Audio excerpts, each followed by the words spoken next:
नमस्कार. सविस्तर बातम्या पाहण्या अगोदर नजर टाकूयात महत्त्वाच्या हेडलाईन्सवर. वैष्णवी हगवणेला न्याय मिळावा यासाठी आम आदमी पार्टीचं पुण्यात आंदोलन. पालकमंत्री गुलाबराव पाटील यांनी जिंकली उपस्थितांची मने. नाशिकमध्ये नागरिकांच्या समस्यांचं जनसंवादातून निराकरण. महसूल मंत्री चंद्रशेखर बावनकुळे यांचा नागरिकांशी संवाद. आणि येणाऱ्या काळात आलमगीरच्या पाट्या पुसल्या जातील, संजय केनेकर यांचं आश्वासन. नमस्कार, मी प्रज्ञा आणि आपण पाहताय न्यूज अनकट. महत्त्वाच्या हेडलाईन्स नंतर आता पाहूयात बातम्या विस्ताराने. वैष्णवी हगवणे प्रकरणातील न्यायाच्या मागणीसाठी आम आदमी पार्टीच्या वतीनं पुण्यातील गुडलक चौकात जोरदार आंदोलन करण्यात आले. न्याय द्या, वैष्णवीला न्याय द्या या घोषणा देत कार्यकर्त्यांनी परिसर दणाणून सोडलाय. या आंदोलनाच्या माध्यमातून आरोपीवर कठोर कारवाई करण्याची जोरदार मागणी करण्यात आली आहे. यावेळी आम आदमी पार्टीचे सर्व पदाधिकारी व कार्यकर्ते मोठ्या संख्येनं उपस्थित होते. जळगावच्या पाळधी येथे भीमगीताच्या कार्यक्रमाप्रसंगी मंत्री गुलाबराव पाटलांनी विमानानं येऊन कार्यक्रमाला हजेरी लावली आणि त्यामुळे पालकमंत्री गुलाबराव पाटील यांनी उपस्थितांची मनं जिंकली. बाहेर अनेक कार्यक्रमांना मी जातोच, मात्र माझ्या गावातील कार्यक्रमाला मी जाऊ शकलो नाही तर काय कामाचं. गावच्या लोकांची साथ मी कधीही विसरू शकत नाही व मरेपर्यंत ती विसरणारही नाही, अशी भावनिक साथ गुलाबराव पाटील यांनी यावेळी घातली. आज जो गुलाबराव पाटील मंत्री आहे ते फक्त बाबासाहेबांच्या घटनेमुळे घटना लिहिली गेली नसती तर हा ओबीसी आज या राज्याचा मंत्री राहिला नसता. की बारिश ना होती तो खेती ना होती, बाबासाहेब ना होते तो समता ना होती. या सुंदर अशा कार्यक्रमाला मला या ठिकाणी येता आलं आणि निश्चितपणाने 3 वाजता 4 वाजेची गाडी होती, पण 3 वाजता डीसीएम साहेबांचा फोन आला की तुला एक मीटिंगला अर्जंट आहे. तर करू काय, तुम्ही विमानाने यावं तुझ्याकडे म्हणजे विमान मागवावं लागलं साहेबांकडे आणि विमानाने मी इथं पोहोचलो. पण म्हणलं हा कार्यक्रम मिस करायचा नाही. मी बाहेर बराच जातो, बाहेर कार्यक्रमाला जातो, पण माझ्या गावामध्येच जर मी राहिलो नाही तर मग काय कामाचं. त्यामुळे हे सगळ्यात मोठं माझं गाव, माझ्या गावच्या माय बहिणी, माझ्या गावाचे तरुण मुलं आणि माझ्या गावाचे वरिष्ठ यांची जी आयुष्यभर मला साथ आहे ती मी कधी विसरू शकत नाही आणि मरेपर्यंत विसरणार नाही. परमेश्वराला आणि बाबासाहेबांना माझी हीच कायम प्रार्थना असते की मला कधी माझ्या अंगामध्ये गर्व येऊ देऊ नको. तसा गुलाब आहे तसा कायम गुलाब राहू दे, हीच प्रार्थना मी त्यांच्या चरणी करतो आणि आपल्या सगळ्यांच्या समोर मी माझे 2 शब्द संपवतो. जय हिंद, जय महाराष्ट्र. महसूल मंत्री चंद्रशेखर बावनकुळे यांनी आज नाशिकच्या विभागीय आयुक्त कार्यालयात जनसंवाद उपक्रमाच्या माध्यमातून नागरिकांच्या समस्या जाणून घेतल्यात. जवळपास 60 पेक्षा जास्त नागरिकांनी त्यांच्या अडचणी महसूल मंत्र्यांसमोर मांडल्यात. त्यावर थेट संबंधित अधिकारी यांच्याशी संपर्क साधून चंद्रशेखर बावनकुळे यांनी तत्काळ त्या सोडवण्याचे निर्देश दिलेत. या जनसंवाद उपक्रमाबद्दल नागरिकांनीही समाधान व्यक्त केले. दख्खनच्या भूमीत औरंगजेबाला गाडण्याचं काम केलं, त्याच भूमीत आलमगीर औरंगजेबाच्या पाट्या पाहून रक्त सळसळतं. ज्या औरंगजेबानं छत्रपती संभाजी महाराजांना मारलं, अशा औरंगजेबाच्या पाट्या येणाऱ्या काळात पुसल्या जातील, असं वक्तव्य आमदार संजय केनेकर यांनी केले. आमदार केनेकर यांनी खुलताबाद येथील भद्रा मारुतीची आरती करत आशीर्वाद घेतलेत. खुलताबादचे नामकरण रत्नपूर करण्यासाठी प्रयत्नशील असल्याचं देखील त्यांनी यावेळी सांगितलंय. ही भूमी आहे मोगलाई गाडण्याची. आम्ही या रत्नपूर मध्ये येतानाच बोर्ड वाचला, आलमगीर मुघल सम्राट औरंगजेब. हा बोर्ड वाचून आमच्या डोळ्यात रक्त उतरत, नसा आमच्या खवळतात. कारण ज्या धर्मासाठी छळ करून छत्रपती संभाजी महाराजांना मारण्याचं काम ज्या औरंगजेबाने केलं, त्याची पाटी वाचली की नखापासून तर केसापर्यंत संतापाची लाट शरीरात उसळते. आणि म्हणूनच हे आलमगीर नाव जे आहे मुघल सम्राटचं, पण जगभरातल्या किंवा या देशातल्या युवकांना माहित नाही, ही दख्खनची भूमी आहे. इथं या मोगलाईला गाडण्याचं काम केलं, या औरंगजेब आलमगीराला गाडण्याचं काम केलं. त्या संताजी घोरपडे, धनाजी आणि तारामद तारामतीच राणीचं नाव इथं कुठं दिसत नाही आणि ती खंत आहे मनाला. आणि म्हणूनच ही खंत मनाला सलत असते हिंदू जनमानसाच्या मनात आहे. आणि त्यामुळं प्रथमतः रत्नपूर या खुलताबादचं रत्नपूर झालं पाहिजे नाव. आणि या रत्नपूर मध्ये छत्रपती संभाजी महाराजाचं विशाल स्मारक, जगातली सर्व पर्यटक, जगातला हिंदू जनमानूस अभिमानानं आणि स्वाभिमानानं या पर्यटन स्थळाला आणि या विशाल स्मारकाला दर्शन घेण्यासाठी, छत्रपती संभाजी महाराजांना नतमस्तक होण्यासाठी इथे येईल. यासह बुलेटिन मध्ये घेऊयात एक छोटीशी विश्रांती. कुठेही जाऊ नका, पाहत राहा न्यूज अनकट.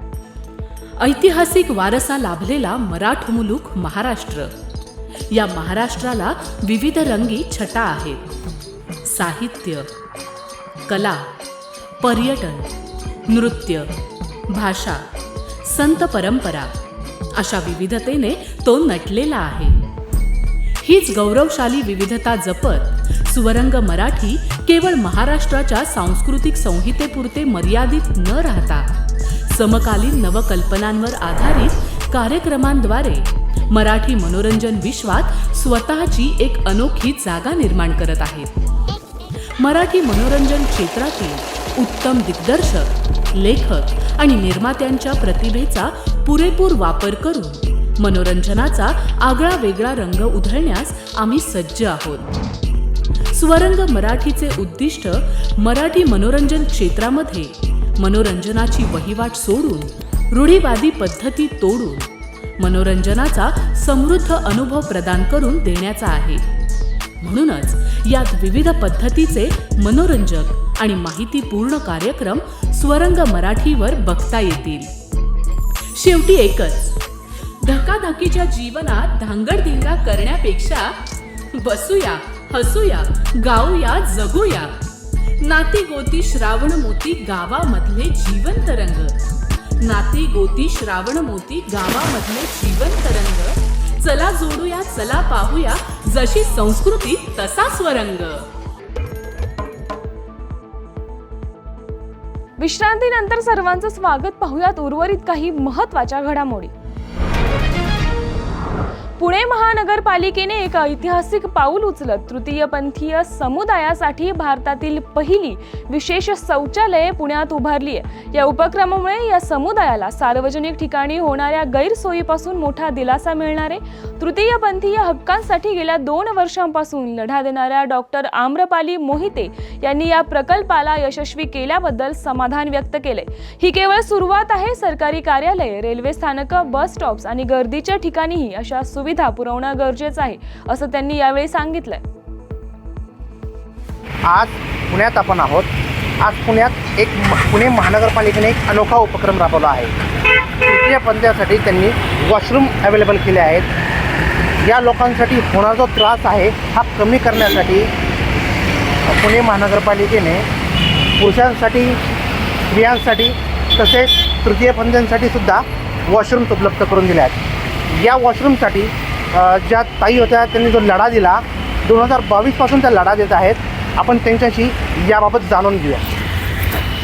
ताई, आपण या 2022 या लढा करत आहात, त्याबद्दल आपण काय सांगू? सर्वप्रथम मी म्हणेल की आम्ही भारताचे नागरिक आहोत. तृतीयपंथी समुदाय पण देखील भारताचा का किंबहुना समाजाचा एक अविभाज्य भाग आहे. तर आम्हाला इतर जे नागरिक आहेत त्याप्रमाणे अधिकार, कर्तव्य पण आहेत. आणि इवन मी म्हणते की जसं की इतर नागरिकांना जसे मूलभूत गरजांची आवश्यकता असते तसं आम्हालाही त्या मूलभूत गरजांची आवश्यकता आहे. आणि त्या मूलभूत गरजांमध्ये सार्वजनिक ठिकाणांवरचं शौचालय ही एक बाब होती. आणि आतापर्यंत जो सर्वोच्च न्यायालयाने आदेश दिला होता की तृतीयपंथी समुदायासाठी सार्वजनिक ठिकाणी शौचालयाची बांधणी व्हावी, परंतु अद्यापही कुठेही त्याची बांधणी झालेली होती. तर या अगोदर खूप साऱ्या प्रॉब्लेम आम्हाला फेस करावं लागायचं. ज्या ठिकाणी आम्ही म्हणजे कुठे बाहेर गेलो तर आम्हाला वॉशरूमला जाण्याची म्हणजे काही मिळत नसायचं, सुविधा नसायची. तर पुरुषांच्या वॉशरूममध्ये गेलो तर आम्हाला अनकम्फर्टेबल वाटायचं आणि स्त्रियांच्या वॉशरूममध्ये आम्ही गेलो तर त्यांना अनकम्फर्टेबल वाटायचं. तर मी ही बात मला म्हणजे जाणवली आणि कुठे ना कुठे आपल्या मूलभूत हक्कासाठी फाईट करावी आणि हे राईट्स आहे आपले ते मिळवून घेण्यासाठी मी 2022पासून महानगरपालिकेशी संघर्ष केला, त्यांना निवेदन वगैरे दिले. त्याच्या अगोदर त्यांना मी हे सांगून दिलं की असा जो तरतूद, ते म्हणले अशी तरतूद आहे का, ट्रान्झिटसाठी वॉशरूम बनवता येईल का. तर मी म्हटलं की तसं सर्वोच्च न्यायालयाने आदेश दिलेला आहे आणि या ठिकाणी तसं वॉशरूम बांधणं तर आमच्यासाठी म्हणजे खूप सारं हे लाभ होईल त्याच्यासाठी. आणि मग मी नाही का त्यांना पहिल्यांदा त्यांनी म्हटले की फायनान्शियल तरतूद नाही आहे, बजेटिंगचा हे इश्यू तसं करता येणार नाही, घनकचऱ्याचा विषय सांगितला, पाण्याचा विषय सांगितला. परंतु मी कुठेही न थांबले, मी कंटिन्यू काम करत राहिले, मी फॉलोअप घेत राहिले आणि त्याचाच आजचा जो परिणाम आहे आपण बघू शकता की तृतीयपंथीयांसाठी पुण्यामध्ये 2 ठिकाणी वॉशरूमचा मागणी केली आहे की सरकारने आम्हाला एका वेगळ्या दृष्टिकोनातून आमच्यासाठी काही वेगळे प्रकल्प उभारावेत किंवा काही कामं द्यावीत. आता त्यांनी आपल्याला बोलताना म्हणाले की संपूर्ण महाराष्ट्रात किंवा भारतात अशा प्रकारचे जे वॉशरूम आहेत त्या उभारण्यासाठी आम्ही प्रयत्न करणार आहोत. न्यूज अनकटमधून मी दिनेश वडणे, धन्यवाद. यावर्षी पावसानं उन्हाळ्यात मे महिन्यामध्येच हजेरी लावल्यामुळे साताऱ्यातील ठोसेघर धबधबा प्रवाहित झालाय. दाट धुके आणि पावसाची संततधार पर्यटकांना साथ घालत आहे. निसर्गाचं सौंदर्य डोळ्यात साठवण्यासाठी पर्यटकांची पावलं आता ठोसेघर धबधब्याकडे वळू लागली आहे. पोलीस आणि नागरिक यांच्यातील दरी कशी कमी करता येईल, त्याचबरोबर आगामी सिंहस्थ कुंभमेळा तसेच इतर प्रश्नांवर काम करताना डिजिटायझेशनवर भर देण्यात येईल अशी माहिती नाशिकचे नवनियुक्त पोलीस अधीक्षक बाळासाहेब पाटील यांनी दिली आहे. कार्यभार स्वीकारल्यानंतर पाटील यांनी पत्रकारांशी संवाद साधलाय. नाशिकमध्ये 2003 मध्ये काम केलं आहे. लवकरच कुंभमेळा येत असून तो यशस्वीरित्या पार पाडावा यासाठी आमचे प्रयत्न असतील असे पाटील म्हणाले. नागरिक आणि पोलीस यांच्यातील असलेली दरी कमी व्हावी यासाठी काम करणार आहोत असा विश्वासही त्यांनी व्यक्त केला. आज नासिक ग्रामीण का चार्ज मैंने लिया है. नासिक ग्रामीण डिस्ट्रिक्ट में सभी एरिया जिसे मैं जानता हूँ उसमें अलग अलग इश्यूज़ हैं. जिस तरह से पुलिस रिलेटेड जो भी इश्यूज़ हैं उसको सॉल्व करने के लिए हम लोग एक कॉम्प्रिहेंसिव स्ट्रैटेजी तैयार कर रहे हैं. अभी सभी ऑफिसर से मैं फीडबैक ले रहा हूँ और जिस तरह के इश्यूज़ होंगे उसी तरह का सोल्यूशन होगा. लेकिन अल्टीमेटली जो लोग पुलिस के पास आते हैं उनके समाधान डिजिटल सॉल्यूशन के तहत जल्द से जल्द हो जाए और उनको पुलिस के पास छोटी छोटी चीज़ों के लिए आना ना पड़े. इसलिए हम लोग 1 पॉइंट सोल्यूशन ये वेबसाइट पे ही पूरा काम उनका होना चाहिए, इस तरह का काम कर रहे हैं. विजिटर्स जो आ रहे हैं उनको किस तरह से ट्रीटमेंट पुलिस स्टेशन में मिलती है ये मॉनिटर करने के लिए विजिटर मैनेजमेंट सिस्टम ये बहुत जल्दी शुरू हो जाएगी. और आशा है कि हर एक को जो पुलिस स्टेशन में जाता है उसका काम जल्द से जल्द हो और उनको कोई परेशानी वहाँ पे नहीं होनी चाहिए. ये मुकर्रर करने के लिए ये सभी सिस्टम का हम पूरी तरह से यूज़ करेंगे. यासह बुलेटिनमध्ये घेऊयात एक छोटीशी विश्रांती. कुठेही जाऊ नका, पाहत राहा न्यूज अनकट. महाराष्ट्राला फार पूर्वीपासून अत्यंत गुणी खेळाडूंचा एक समृद्ध वारसा लाभलेला आहे आणि हा वारसा पुढे जपत प्रत्येक नवी पिढी आपल्या देशाला नव्या दमाचे नवे खेळाडू अजूनही देते आहे आणि यापुढेही देत राहील. क्रीडा विश्वातील हेच नाविन्य ओळखत आणि ते जपण्याचं उद्दिष्ट घेऊन सादर करतोय क्रीडेच्या जगतात एका नव्या दृष्टिकोनाने डोकावण्यासाठी एक हक्काचं ठिकाण, AJC स्पोर्ट्स. आता तुम्ही म्हणाल कितीतरी आहेत, तुम्ही काय वेगळं देणार? तर आम्ही घेऊन येत आहोत महाराष्ट्राचं पहिलं संपूर्ण मराठी स्पोर्ट्स चॅनल. मराठी प्रेक्षकांसाठी कबड्डी, फुटबॉल, खो खो, मल्लखांब अशा ग्रामीण तसंच शहरी भागात प्रसिद्ध असणाऱ्या यासारख्या अनेक खेळांचं थेट प्रक्षेपण, तज्ज्ञांचं विश्लेषण आणि स्थानिक खेळाडूंच्या प्रेरणादायी कथा इथे पाहायला मिळते. आजपर्यंत आपले खेळ जागतिक स्तरावर पोहोचले नाही, पण आता मात्र ते बदलणार. आम्ही स्थानिक खेळाडूंना मोठ्या संधी देण्याचा संकल्प केला आहे. मराठीमध्ये जगभरातील स्पोर्ट्सचे सर्वोत्कृष्ट कव्हरेज मिळवण्यासाठी AJC स्पोर्ट्सला आजच जॉईन करा. तुम्ही आयोजित करत असलेल्या छोट्या छोट्या स्थानिक, जिल्हास्तरीय किंवा राज्यस्तरीय स्पर्धांना एक ग्रँड लुक देण्याकडे आमचं लक्ष असेल. रोज पहाटे उठून आपल्या खेळाची प्रॅक्टिस करणारे, ऑलिम्पिकसारख्या स्पर्धांमध्ये पदकं मिळवण्याची स्वप्न पाहणारे आणि त्यासाठी भरपूर कष्ट घेणारे असे विविध भागांमधले गुणी खेळाडू हे असतील आमचे हिरो. चला तर मग आपल्या खेळाला आपली ओळख देऊया.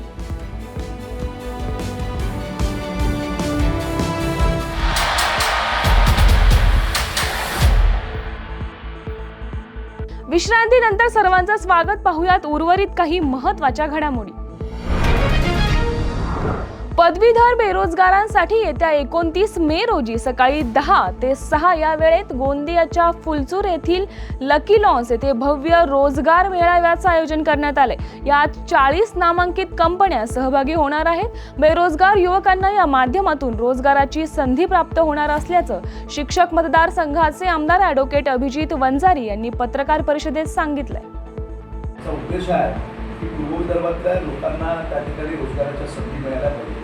जसं 10वीमध्ये 12वीमध्ये शिक्षण झाल्यानंतर किंवा 12वी पास झाल्यानंतर त्या विद्यार्थ्यांच्या आणि पालकांच्या मनामध्ये हा प्रश्न राहतो की या 12वीनंतर आपल्याला नेमकं कुठला अभ्यासक्रम केला पाहिजे, कशामध्ये करिअर केलं पाहिजे, हा प्रश्न राहतो. तसंच ग्रॅज्युएट झाल्यानंतर सुद्धा या सर्व विद्यार्थ्यांच्या मनामध्ये प्रश्न राहतो की आता आमच्या जीवनाची सुरुवात आम्ही कशी करायची. कारण इंजिनियर जरी झाला असला तरी त्याच्या मनामध्ये किंवा त्याला त्या रोजगाराच्या संधी मिळायला पाहिजे. बीड जिल्ह्यातील केज तालुक्यातील सासुरा गावातील संत एकनाथ महाराज ट्रस्टवर गंभीर स्वरूपाचे भ्रष्टाचाराचे आरोप करण्यात आलेत. या ट्रस्टला विविध शासकीय आणि खासगी माध्यमातून मोठ्या प्रमाणावर निधी उपलब्ध करून दिले जातात. मात्र हा निधी योग्य ठिकाणी वापरला जात नाही अशी जोरदार तक्रार स्थानिक नागरिक आणि भाविकांनी केली आहे. नियमितपणे मंदिरात दर्शनासाठी येणाऱ्या भाविकांना कोणत्याही प्रकारच्या मूलभूत सुविधा दिल्या जात नसल्याची तक्रार आहे. पिण्याच्या पाण्याची व्यवस्था, स्वच्छतागृहे, निवास व्यवस्था आणि इतर धार्मिक ठिकाणी अपेक्षित असलेल्या सोयी सुविधांचा अभाव जाणवतो असं स्थानिकांनी म्हटलंय. कारभार कसा आहे काय मनोहर पाळवदे ट्रस्टचा कारभार. ट्रस्ट तर माहितीच नाहीत कुठले ठेवले तर काय केले तर. ट्रस्ट आम्ही विचारलं ते ट्रस्टमध्ये तर आम्हालाच काही माहित नाही की आमच्या परस्पर काय करतात ती. आणि सचिव जे आहेत ते जिल्हा परिषद शाळेवर नोकरीला आहेत ते हा सचिव म्हणून तो कारभार पाहतात. सुशील भोसले हा सचिव आहेत, तो कारभार पाहतात. आतापर्यंत तेच कारभार पाहत होते. आम्ही जर विचारलं आज सध्या ह्या संस्थाचं दप्तर सहित त्या खर्डेच्या वाडीमध्ये त्यांच्या पत्त्यावर येत आहे. काय आहे ती संस्थाचं तिथला पत्ता मागून घेतलाय. आळंदी, पंढरपूर, आळंदीचा मठ यांनी मागच्या 16ला विकलेला आहे. तो गावकऱ्याला कळला, ते बी कसा कळला की हा गीते महाराज इथं आल्यामुळं त्यांनी हे गावाच्या निर्देश आणून दिलं म्हणून ते आम्हाला माहित झालं. ते सुद्धा माहित नव्हतं. म्हणून त्या गीते महाराजाला त्यांना काढून टाकायचा हा प्रयत्न चाललाय. तिकडे त्यांचं सगळं ते नाश करून माघारी आणलंय, सगळं लेणं पुटणं करून इथं त्यांच्या ताब्यात दिले ना. आता त्यांना खाऊका गिळू करायला लागले. पंढरपूरचा मठ आहे, सगळ्या परिसरातला आहे. प्रत्येक गाववाल्याची एक रूम आहे तिथं. प्रत्येक गाववाल्याकडून 5 लाख रुपये त्यांनी घेतलेले आहेत. आता सध्या म्हणलं तर त्या गावकऱ्याला एकही रूम तिथं शिल्लक नाही. पुण्या मुंबईवाल्याला त्यांनी डबल विकून टाकल्या. ती सचिव आणि अध्यक्ष रतन महाराजांचा सचिवाचा हा कारभार आहे. भ्रष्टाचार आहे सगळा. तो बी आजच नाही, हे 60 वर्षापासूनचा आम्हाला विषय. जालन्यात घरगुती गॅसचा स्फोट झाल्याची घटना घडली आहे. जालना शहरातील कालीकुर्ती परिसरातील तलरेजा नगरमध्ये ही घटना घडली आहे. गॅस लिकेज झाल्यानं गॅसचा स्फोट झाल्याचा प्राथमिक अंदाज वर्तवला जातोय. या स्फोटात घरातील गृहोपयोगी साहित्य जळून खाक झालं असून घरातील 3 जण जखमी तर घरातील पाळीव श्वानाचा जागीच दुर्दैवी मृत्यू झालाय. जखमींवर सध्या जालना शहरातील एका खासगी रुग्णालयामध्ये उपचार सुरू आहे. दरम्यान या स्फोटामध्ये घरातील 500 आणि 100च्या नोटा देखील जळाल्यात. या बातमीसह बुलेटिनमध्ये इथेच थांबूया. पाहत रहा न्यूज अनकट.